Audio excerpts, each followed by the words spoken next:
할렐루야. 할렐루야. 한 주간 동안도 하나님의 은총과 사랑하심이 여러분을 지켜주시고 보호해 주시며 축복해 주신 줄 믿습니다. 하나님 앞에 나와 예배드리는 자들 사랑하는 여러분들에게 오늘도 하나님께서 하늘의 문을 여시고 놀라운 은총과 축복으로 세워주실 줄 믿습니다. 오늘은 이제 다음 주일에 추수감사 주일을 맞이하면서 우리가 이 추수감사 주일 예배를 예배 드리기 전에 먼저 우리의 마음으로부터 하나님 앞에 감사하는 그러한 중심을 가지고 감사주일을 준비해야 되겠다 하는 그러한 기도하는 마음으로 오늘 말씀을 준비했습니다. 오늘 그래서 설교의 제목은 감사할 이유가 있습니다. 이것이 오늘 말씀의 제목입니다. 한번 따라해 봅시다. 감사할 이유가 있습니다. 감사할 이유가 있습니다. 다시 한번 감사할 이유가 있습니다. 감사할 이유가 있습니다. 할렐루야. 아멘. 이 말씀은 다른 게 아니라 우리가 하나님 앞에 그냥 감사하는 게 아니라 우리가 하나님 앞에 감사할 이유가 많이 있다고 하는 그런 얘기예요. 근데 중요한 것은 그러한 감사를 우리가 미처 찾지 못하고 기억하지 못하고 그냥 지나가기 때문에 우리가 하나님 앞에 온전하게 감사를 드리지 못한다고 하는 사실입니다.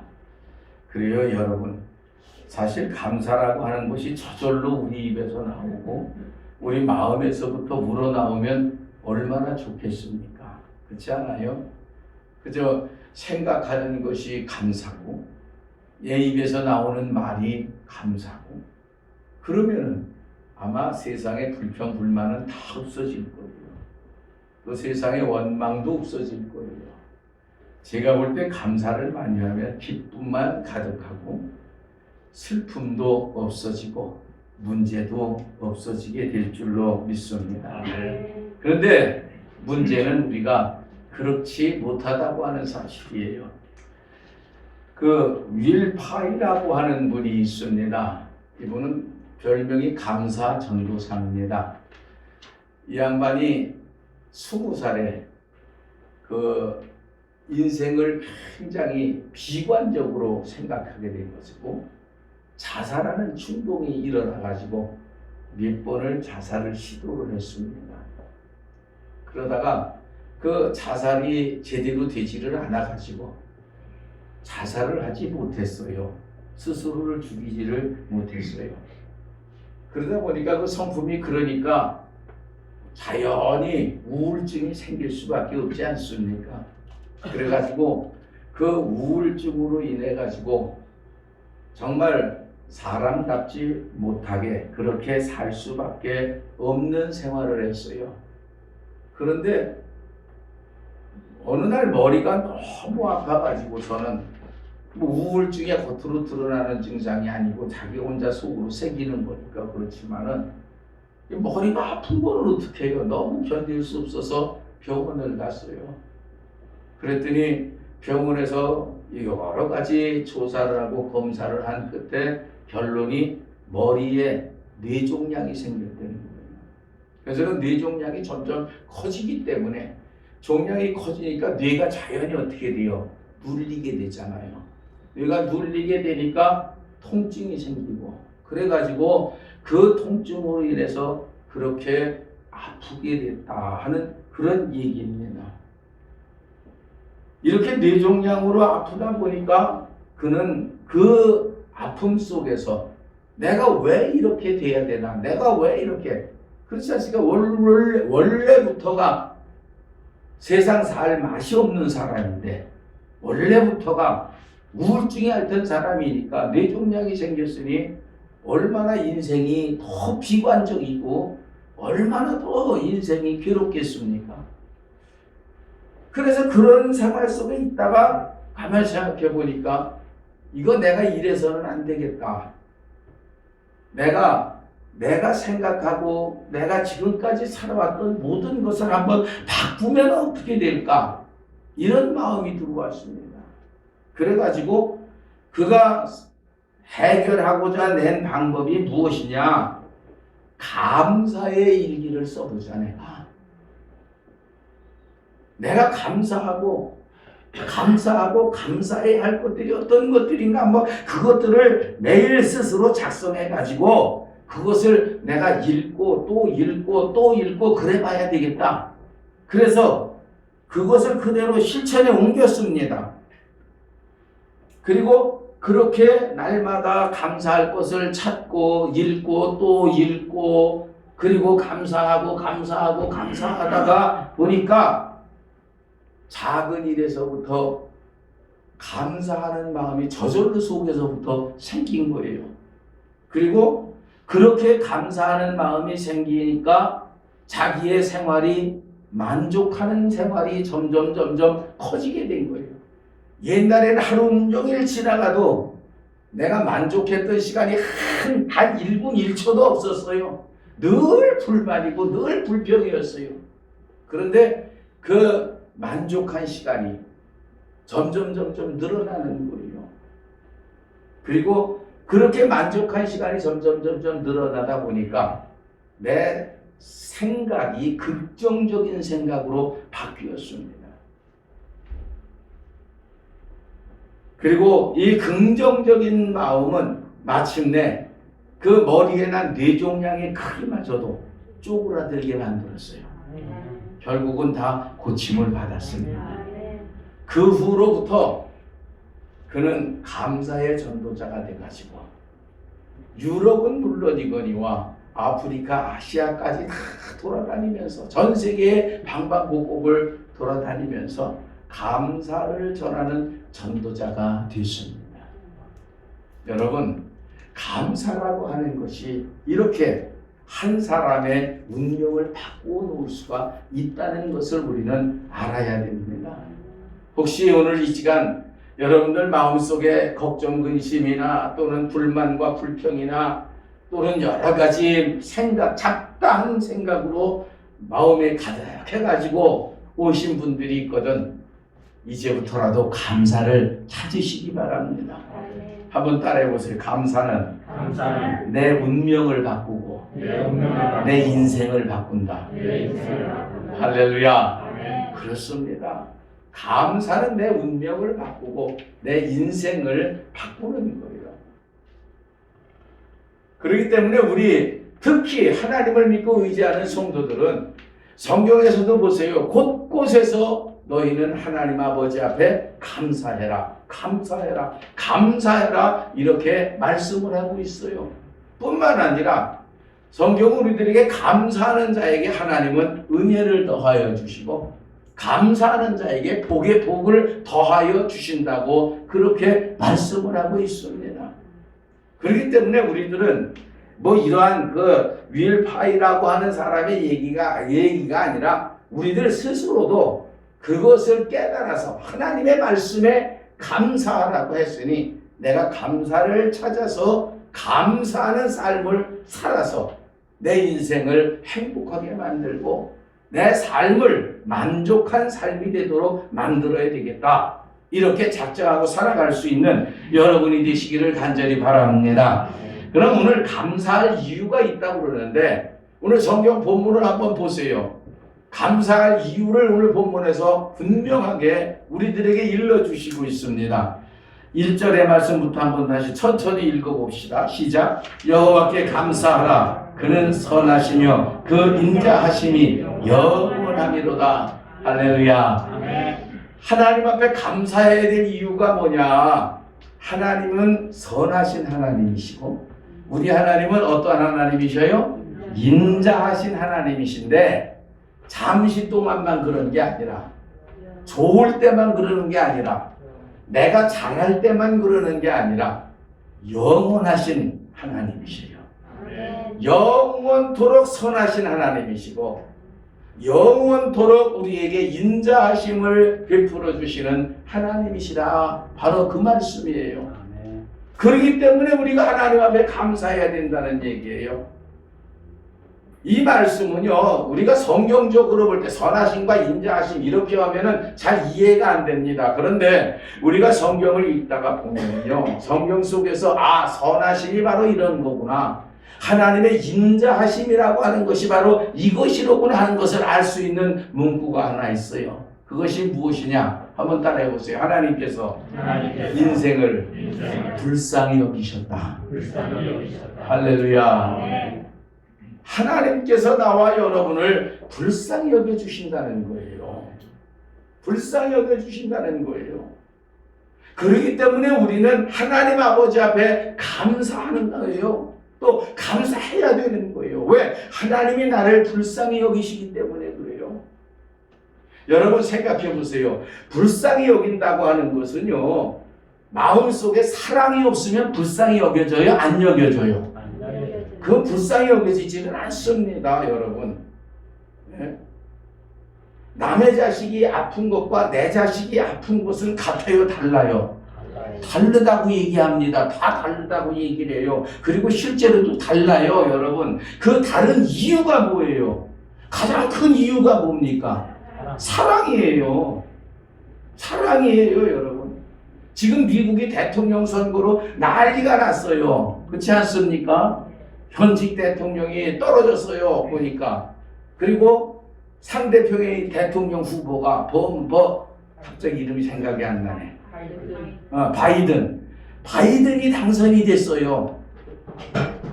그래가지고서는 이 트럼프는 승복하지 못하겠다, 이건 부정선거다, 그래가지고 고소를 해가지고 대법원에까지 가서 판결을 보겠다고 그러면서 이 부정선거니까 이거는 안 된다 그러면서 자기를 지지하는 그 사람들에게 그 음모론을 제기해 가지고서 나라가 혼란스럽게 만들고 있다고 합니다.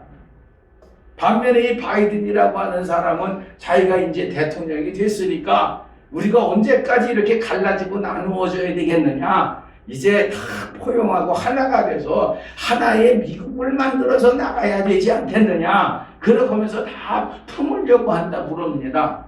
그런데 이 성행 쪽의 지지자들끼리 서로 대결하고 싸움이 붙어서 아주 굉장히 혼란스럽다고 그럽니다. 근데 중요한 것은 미국이 그렇게 혼란스러우니까 걱정은 되고, 우리가 당연히 미국의 여러 가지 영향을 받는 나라이기 때문에 근심이 되기는 하지만은 안타까운 마음은 있어요, 없어요? 없어요. 안타까운 마음은 없어요. 요만큼도 없어. 안타까운 마음은 그 나라가 난리를 치니까 이거 그럼 우리는 어떻게 해야 되나, 이런 걱정은 있는데 안타까운 마음은 없어. 만약에 우리나라가 그렇다고 해보세요. 만약에 우리나라가 그렇다고 해보세요. 그럼 걱정, 근심은 물론이거니와 큰일 났어. 이거 우리나라가 날마다 눈만 뜨면 싸우고 있으니 그야말로 이거 어떻게 하면 좋아. 그리고 다 그냥 염려하고 안타깝게 여길 거예요. 왜 그렇습니까? 뭐 때문에 그래요? 사랑 문제예요. 사랑하기 때문이에요. 하나님께서 우리를 불쌍히 여기신다, 예수님께서 우리를 불쌍히 여기신다 하는 것은 다른 거 아니에요. 하나님께서 우리를 사랑하신다는 거예요. 아멘. 예수님께서 나와 여러분을 사랑하신다는 거예요. 얼마만큼 사랑하신다고 그랬어요? 자기의 목숨을 내어주시기까지 사랑하신다고 그랬어요. 아멘. 그러므로 여러분, 성경 말씀 가운데 불쌍히 여겨주셨다, 긍휼히 여겼다 하는 말씀은요, 그거는 그만큼 하나님이, 예수님이 우리를 사랑하신다 하는 말씀으로 받아들여야 되는 거예요. 아멘. 그러니까 나와 여러분은 그런 사랑을 받고 있는 사람이야. 그래서 감사해야 되는 거예요. 제가 마태복음에서만 이 불쌍히 여겼다고 하는 말씀을 한번 찾아봤어요. 그랬더니 상당히 많이 불쌍히 여겼다는 말씀이 있어요. 마태복음 9장 36절의 말씀을 보니까 무리를 보시고 불쌍히 여기시니 이는 그들이 목자 없는 양과 같이 고생하며 기진함이라 하는 말씀이 있습니다. 그것은 다른 게 아니라 이스라엘 백성들이 하나님을 믿고 의지하기는 하는데 그들이 어떻게 믿어야, 어떤 믿음을 가지고 하나님을 섬겨야 하나님을 바로 믿는 것이고 하나님 앞에 사랑받고 복을 받을 것인지 은혜 안에 살게 되는 것인지를 깨닫지를 못하는 거예요. 그래가지고 어그러진 길을 걸어가고 있으면서도 그 길이 바른 길인 줄로 착각하고 있는 거예요. 그래서 안타까운 거예요. 그렇기 때문에 예수님께서는 불쌍히 여기셔서 이 목자 잃은 양과 같이 기진에 있는 이스라엘 백성들이 너무나 안타까우셨다는 말씀이에요. 그래서 추수꾼을 모아가지고 이스라엘 백성들에게 가서 추수할 곡식들, 바꾸어 말하면 하나님의 진리를 바로 전하는 그러한 사람들이 있어야 되겠다. 이것이 바로 예수님의 마음이에요. 그래서 예수님이 그 12제자를 택하시고 70인의 제자를 택하셔서 이스라엘 백성들에게 참다운 구원의 길, 참다운 은혜의 길, 축복의 길을 전하게 하셨던 것이에요. 12제자를 택하고 70인의 제자를 택하고 너희가 땅끝까지 이르러 내 증인이 되리라고 하신 가장 큰 이유는 뭐냐? 불쌍히 여기셨기 때문에. 이스라엘 백성뿐만이 아니라 온 세상에 그야말로 악한 마귀의 괴계에 넘어가 저주와 멸망의 길을 걸어가고 결국은 지옥에 떨어질 저들을 불쌍히 여기셨기 때문에 예수님께서 제자들을 세우신 것이고 내 증인이 되라고 말씀하셨던 것이에요. 오늘 본문의 말씀도 그것을 말씀하고 있어요. 2절의 말씀을 보세요. 여호와의 속량을 받은 자들은 이같이 말할 것지어다. 여호와께서 대적의 손에서 그들을 속량하셨다. 할렐루야. 바로 이게 불쌍히 여기신 거예요. 대적의 손은 누구의 손입니까? 대적의 손은 이 세상 지역 공중 권세를 잡고 있는 마귀의 권세입니다. 그 권세로부터 우리를 구속해 주시고 속량해 주신 그 은혜가 바로 예수님의 은혜고 하나님의 사랑입니다. 아멘. 그것이 바로 무엇 때문입니까? 불쌍히 여기셔서 그런 거예요. 뿐만 아니라 예수님께서는요, 병자들을 고치고 눈먼 자들의 눈을 뜨게 하고 귀신 들린 자들에게서 귀신을 쫓아내 주시고 그러면서 현실 세계에서 당하는 그 모든 환난과 어려움 가운데에서 그것들을 물리쳐 주시고 구원해 주셨어요. 그 이유가 뭐냐? 거기 보면 다 한번 따라해 봅시다. 불쌍히 여기사. 불쌍히 여기셨기 때문에 그런 거예요. 그러므로 나와 여러분은요, 우리 예수님께서, 우리 하나님께서 나와 여러분을 불쌍히 여기시는 것에 감사해야 되고, 내가 그런 불쌍히 여기는 은혜를 받는 것이 복인 줄 알아야 돼요. 그게 복인 줄 알아야 돼요. 마태복음 14장 14절의 말씀을 보면은 예수께서 나오사 큰 무리를 보시고 불쌍히 여기사 그 중에 있는 병자를 고쳐주시니라. 왜 병든 사람을 고쳐주시느냐? 예수님께서 불쌍히 여기셨기 때문에 그래요. 오늘날 우리들도 마찬가지예요. 저도 병자입니다. 여러분도 아마 크고 작은 질병들을 다 가지고 있습니다. 여러분, 그것이 어떻게 해야 고침을 받느냐? 우리 예수님께서 나와 여러분을 불쌍히 여겨주시면 고침을 받는 줄로 믿습니다. 그렇기 때문에 우리가 예수님 앞에 기도할 때에 똑같이 들어가는 기도 중에 하나가 뭡니까? 하나님 아버지, 나를 어떻게 여겨주시옵소서? 불쌍히 여겨주시옵소서. 불쌍히 여겨주시옵소서. 그리고요, 이 불쌍히 여겨달라는 기도는요, 교만한 사람은 하지 못하는 기도입니다. 오만한 사람은 이런 기도하지 못합니다. 하나님 아버지 앞에 정녕 내가 아무것도 아닌 존재임을 깨닫고, 내가 정말 아무것도 할 수 없는 존재임을 깨닫고, 내 힘과 내 능으로는 어떻게 할 수 없는 존재임을 깨달았을 때에 비로소 내 속에서부터 우러나오는 기도가 주여 나를 불쌍히 여겨 주시옵소서. 이런 기도예요. 그리고 정말로 우리들이 내 속에서부터 이렇게 진정으로 내가 깨달아지고 가슴 아파지며 눈물 나며 나를 불쌍히 여겨달라는 기도를 하면은요, 하나님께서는 다 들어주시더라고요. 다 응답해 주시더라고요. 그러므로 여러분, 하나님 아버지 앞에 불쌍히 여김을 받는다는 게 얼마나 귀중한 것인가 하는 것을 우리는 깨달아야 됩니다. 또 마태복음 15장 22절의 말씀을 보면 이번에 귀신 쫓아내는 거예요. 예수께서 가나안 여자 하나가 그 지경에서 나와서 소리질러 이르되 주 다윗의 자손이여 나를 불쌍히 여기소서 내 딸이 흉악하게 귀신 들렸나이다 하고 가나안 여인이 예수님께 자기 딸에게서 귀신 쫓아내달라고 구하지 않았습니까? 어떻게 하면서? 불쌍히 여겨달라고. 불쌍히 여겨달라고. 불쌍히 여겨달라고. 그랬더니 여러분도 잘 아시다시피 예수님은 엉뚱한 대답을 하셔요. 뭐라고 대답하십니까? 야, 자식들의 상에서 음식을 집어서 누구에게 줘요? 개에게 줄 사람이 누가 있느냐? 엄청난 말씀을 하시는 거예요. 그러니까 이 가나안 여인이 화가 나서 돌아간 것이 아니라 오히려 더 예수님 앞에 엎드리면서 뭐라고 그랬습니까? 개들이라 할지라도 주인의 상에서 떨어지는 부스러기를 먹고 사는 거 아닙니까? 개들이라 할지라도 주인의 상에서 떨어지는 부스러기 먹는 거 아닙니까? 개는 혼자 사는 거 아니지 않습니까? 주인 덕분에 사는 거 아닙니까? 예수님은 내 인생의 주인이고 내 사랑하는 딸의 주인이십니다. 아멘. 그런 의미고 또 다른 의미는 뭐예요? 그 불쌍히 여겨달라는 마음이 있으니까 불쌍히 여겨달라는 마음이 있으니까 그렇게 말할 수가 있었던 것이에요.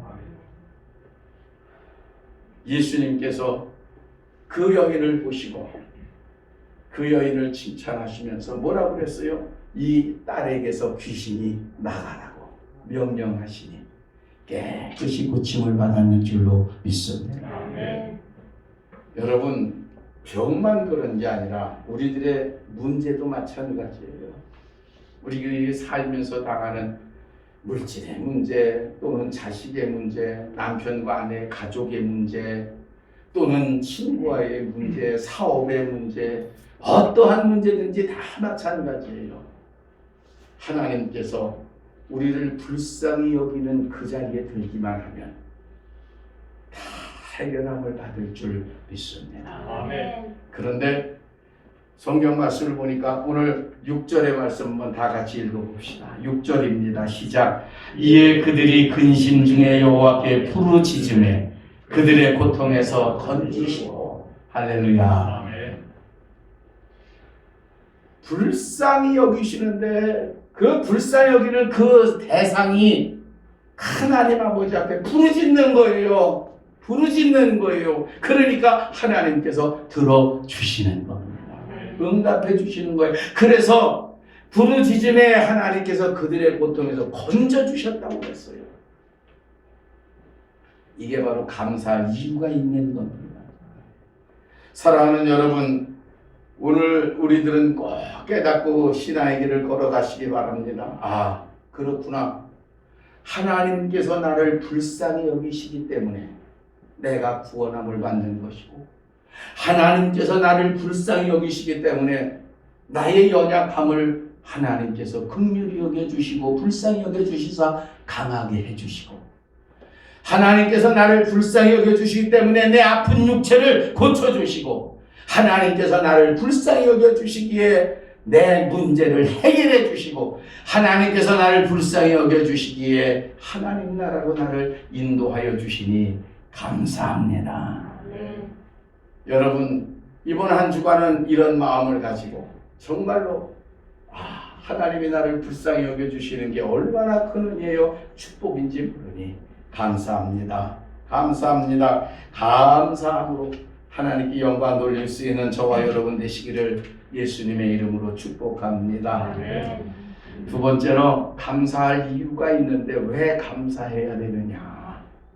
한번 따라해 봅시다. 감사하면 감사하며 행복해집니다. 행복해집니다.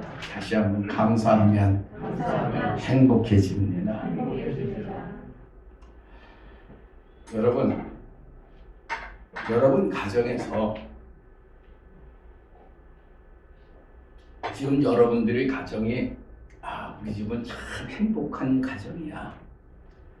참 나는 행복해. 나는 내 남편 때문에 행복해. 내 자식 때문에 행복해. 내 아내 때문에 행복해. 이런 마음을 가지고 살면은 얼마나 좋겠어요. 그렇지 않아요? 그 집은 정말 지상 천국이야. 아멘 하시는 분이 하나도 없구나. 안타깝습니다. 얼마나 삶이 고되고 힘든가. 예? 아멘이 없습니까? 그렇지 않습니까? 근데 행복한 가정으로 만드는 비결이 있어요. 행복한 가정으로 만드는 비결이 있어요. 그게 뭔 줄 아십니까? 감사하면 돼요. 남편 된 자가 내가 우리 집은 정말 행복한 집이야 그러고 살고 싶거든. 아내에게서 감사할 것을 찾아가지고 아내한테 날마다 감사하다고 그래보세요. 그게 얼마나 힘든데. 그죠? 실천하시는 분이에요. 힘들어요. 그러니까 우리 이채 권사님 좋아하시는 거예요. 내 사랑하는 자녀들에게 아들이건 딸이건 감사할 것을 찾아보세요. 고마워할 것을 찾아보세요. 그래서 정말 고맙다. 너 정말 감사하다. 한번 그래 보세요. 그러면 그 가정은 행복해집니다. 아멘. 아내도 역시 마찬가지죠. 자녀들도 역시 마찬가지죠. 만약에 그렇게 다 온 가족이 감사할 것을 찾아서 서로에게 감사하는 가정이 된다면 그 가정은 최고야. 최고예요. 다른 거 필요 없어요. 돈이 없어요? 돈 없은 게 무슨 상관이야, 여러분. 예? 여러분, 부부가 진짜로 사랑하면은 10평짜리 아파트가 무슨 상관이고 50평짜리 아파트가 무슨 상관이에요? 아멘. 그래야 안 그래요? 전혀 상관없어요. 그래서 사랑의 눈이 어두워지면은요, 남자가 못났건 잘났건 돈을 많이 벌건 적게 벌건 여자가 예쁘건 안 예쁘건 뚱뚱하건 말랐건 전혀 눈에 뵈지를 않아. 아멘. 그런 상태를 뭐가 씌웠다고요? 뭐가 씌웠다고 그래요? 그렇지요. 콩깍지가 씌워요. 다 좋아지는 거야. 이 말은 더 돌려 말하면은요, 다 고마울 거밖에 없다는 얘기요. 다 고마울 거밖에 없다는 얘기. 그러니까 행복해지는 거예요. 여러분, 행복하기를 원하시면 감사합시다. 아멘. 감사를 찾으세요.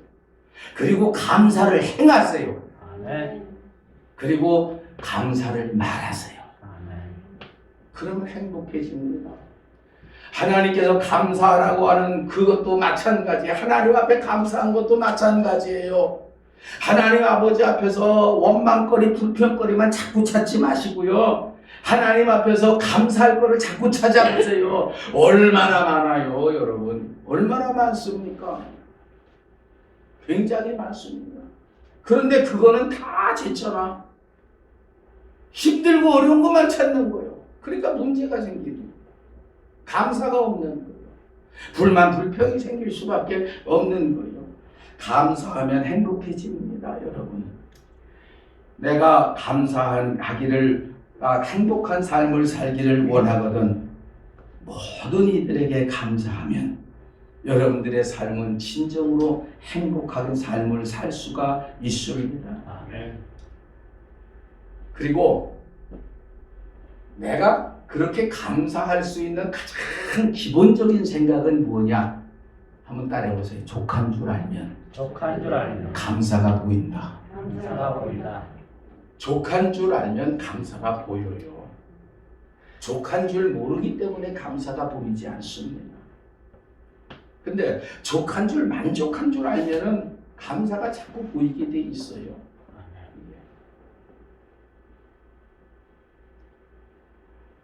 사랑하는 여러분 마음속에 족한 줄을 깨달아서, 이건 뒤에도 또 나오는 말씀이라 제가 더 이상 말씀 안 드립니다만, 하나님 앞에나 사람 앞에나 감사함으로 진정한 행복한 가정, 행복한 여러분이 되시기를 예수님의 이름으로 축원합니다. 아멘. 마지막으로 감사하라고 그랬는데, 그럼 어떻게 해야 감사합니까? 어떻게 해야 감사합니까? 아까도 뭐 이런저런 얘기해서 뭐 그러면 감사한다 저러면 다 얘기를 했지만 중요한 말씀입니다. 첫째로, 보는 관점이 달라지면 감사할 수 있습니다.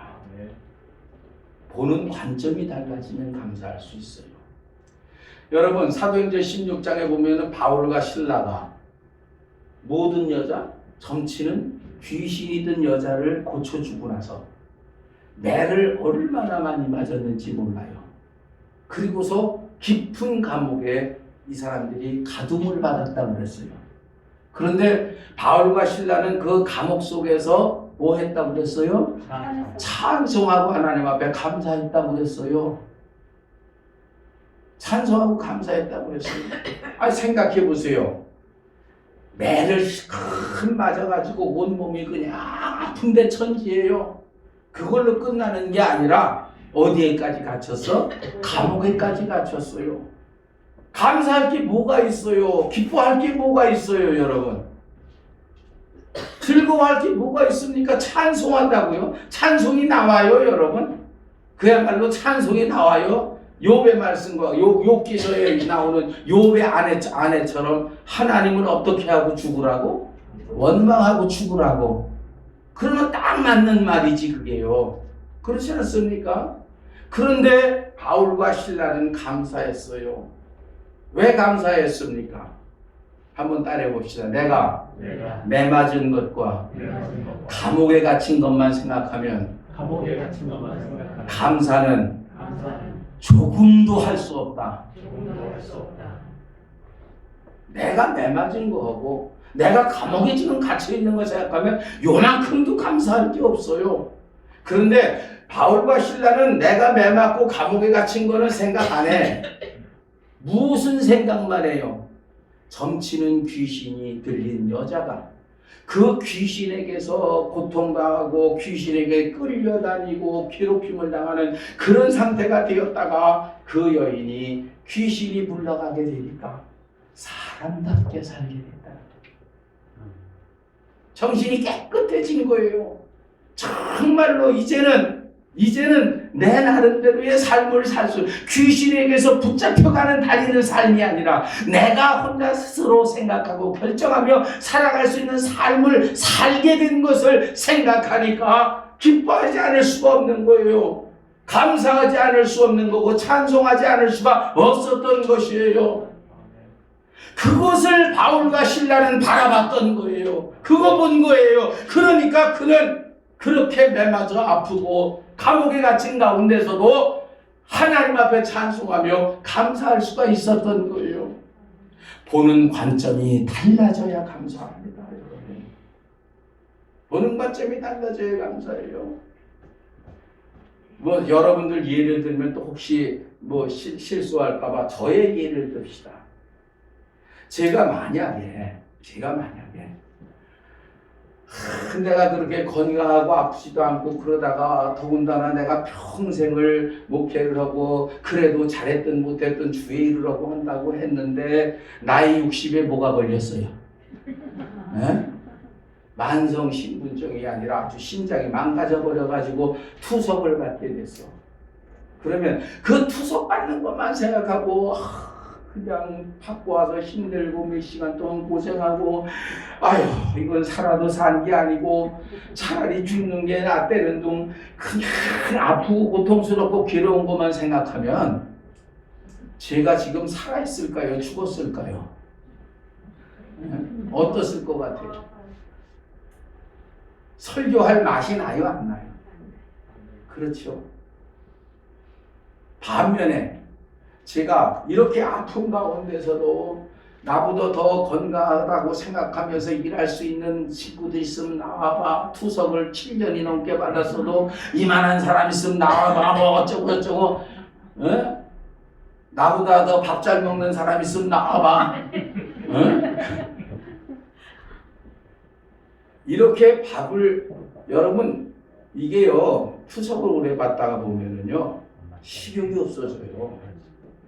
그래가지고요 거기 가서 이 토요일 그러니까 금요일 날 투석을 받고 오면 토요일, 일요일, 월요일 날 가서 받아요. 사흘 동안인데 소변을 하나도 못 보면은 들어오는 것에서 빠져나갈 건 뭐밖에 없어요? 대변밖에 없지 않습니까? 대변밖에 없어요. 그럼 대변을 하루에 얼마나 보겠어요? 1kg를 보겠어요? 대변을? 예?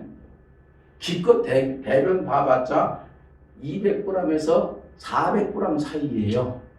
그게 하루에 한 번. 그것도 또 안 먹으니까 뭐가 생겨? 변비. 그렇죠. 안 먹으니까 변비가 생겨. 그런데 여러분 사흘 있다가 와서 체중이 늘어간 곳을 빼는데 2kg가 안 되는 사람들이 허다해요. 대부분이 2kg를 못 빼. 2kg를 못 빼요. 그러면 그 사람들이 사흘 동안 얼마큼 먹고 산 거예요? 얼마큼 먹고 산 거예요? 한번 생각해보세요. 밥 한 공기가 200g이에요. 밥 한 공기가. 밥 한 공기가.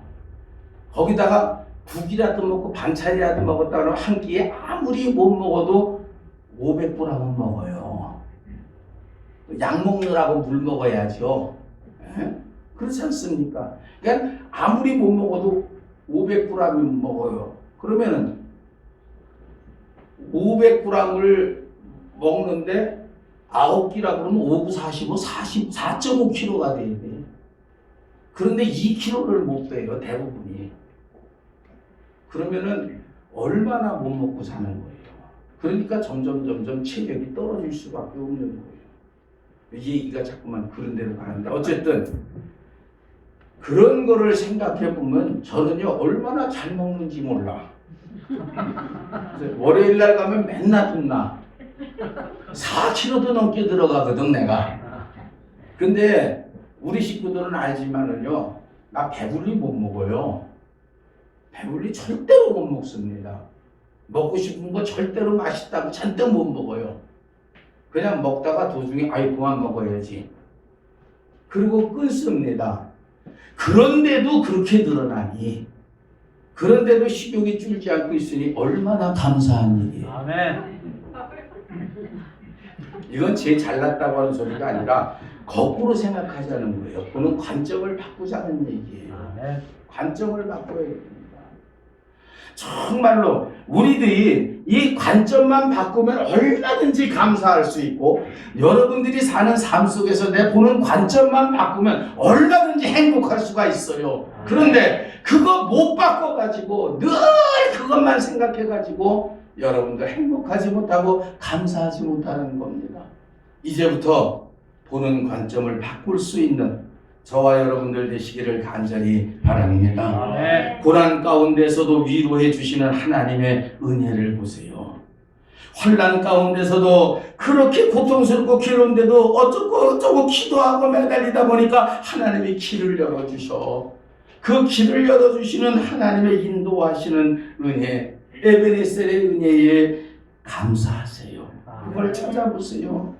여러분 올 1년 동안 코로나로 인해서 얼마나 힘들고 얼마나 어려웠습니까? 그럼에도 불구하고 이 위험과 어려움 가운데서도 지금까지 건강하게 지켜주셨고 여러분만 지켜주신 게 아니라 가족을 지켜주셨고 여러분의 생활의 모든 일을 보살펴 주셨습니다. 코로나 때문에 망했어가 아니라 코로나 때문에 아유 죽겠어가 아니라 이런 가운데서도 하나님이 보살펴 주셨어. 지켜주셨어. 감사합니다. 감사하시기를 예수님의 이름으로 축원합니다. 이제부터 저와 여러분은 내가 무엇을 보느냐의 관점을 바꾸셔서 감사할 것을 보시고 즐거운 것을 보시고 기뻐할 것을 보시기를 예수님의 이름으로 축원합니다. 아멘.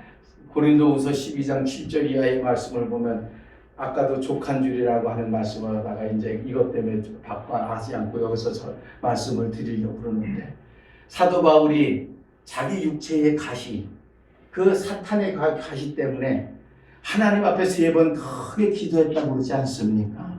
그때 하나님께서 그에게 주신 응답이 뭐라고 그랬어요? 고린도후서 12장 9절의 말씀 나에게 이르시기를 내 은혜가 네게 족하도다 이는 내 능력이 약한 데서 온전하여짐이라. 아멘. 그리고 그 앞에 보면 12장 7절에 여러 계시를 받은 것이 지극히 크므로 너무 자만하게 하지 않게 하시려고. 아멘.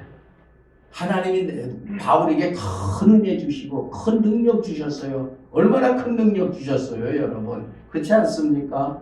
그야말로 그림자만 지나가도 병이 낫게 하는 그 능력을 주시지 않았어요. 그러니까 너무 교만해질까봐 교만하지 않게 해주시려고 내 육체에 가시고 사탄의 사자를 주셨다. 이렇게 말씀을 하고 있어요. 아멘. 그런데도 불구하고 나는 그것마저도 없애달라고 이것마저도 없애달라고 3번 크게 기도했다 그랬어요. 그랬더니 하나님이 말씀하십니다. 내 은혜가 너한테 족한 줄 알아라. 아멘. 너 그거 없앴으면 하는데 내가 그랬으면 물론 좋겠지. 그러나 그거 없어지면 너는 네가 하나님 돼. 그렇기 때문에 내가 그 가시를 준 거야. 그것을 사도 바울이 깨달았다고 그랬어요. 그걸 깨달았다고 그랬어요. 그래서 10절의 말씀을 보니까 그러므로 내가 그리스도를 위하여 약한 것들과 능력과 궁핍과 박해와 권고를 기뻐한다고 그랬어요. 아멘.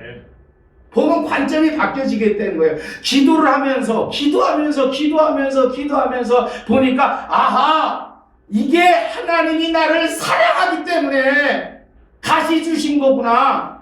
나 망하라고 그것마저 없애주신 게 아니라 나 지옥 가라고 없애주신 게 아니라 내가 이 가시 때문에 나는 언제나 부족한 존재요 연약한 존재요 하나님을 의지할 수밖에 없는 존재라는 것을 깨달아서 하나님 자녀로 천국 가게 하시려고 아멘. 하나님의 사랑 안에 살게 하시려고 가시를 주셨구나. 그러니까 바울이 전도하면서 능력당한 거, 궁핍해가지고 며칠을 굶은 거, 박해당한 거, 고난당한 거, 이 모든 게 다 기뻐할 거로 바뀌는 거예요. 아멘. 기뻐할 거로, 감사할 거로 바뀌었다는 얘기예요. 여러분, 이번 추수감사주의를 맞이하며 우리 중부교회에 사랑하는 여러분, 이 말씀을 듣는 모든 분들에게 이렇게 보는 것이 바뀌어지는 역사가 일어나시기를 예수님의 이름으로 축원합니다. 아멘. 축원합니다. 아멘. 이 은혜가 있어야 됩니다. 이 은혜가 있어야 됩니다. 그럴 때 우리들은 비로소 정말 속에서부터 우러나오는 감사를 하나님 앞에 드리고 나와 관계 있는 모든 사람들에게 진정으로 감사함으로 행복한 삶을 살 수 있는 아름다운 저와 복된 저와 여러분 될 줄로 믿습니다. 아멘. 기도하겠습니다. 고마우신 아버지 하나님, 감사할 이유가 있음을 오늘 말씀을 통하여 분명히 깨닫게 해주심을 감사합니다. 이 말씀 잊어버리지 말게 하옵소서. 추수감사주의를 맞이하고 아니 일평생 감사할 이유가 있음을 감사합니다. 불쌍히 여겨주심을 감사합니다. 행복하게 되라고 감사하게 해주시니 감사합니다. 보는 관점을 바꾸어 주시사 늘 감사하며 살게 하여 주시옵소서 기도하고 그렇게 감사하고 행복한 우리 성도들 만들어 주시옵소서. 예수님 이름으로 기도합니다. 아멘.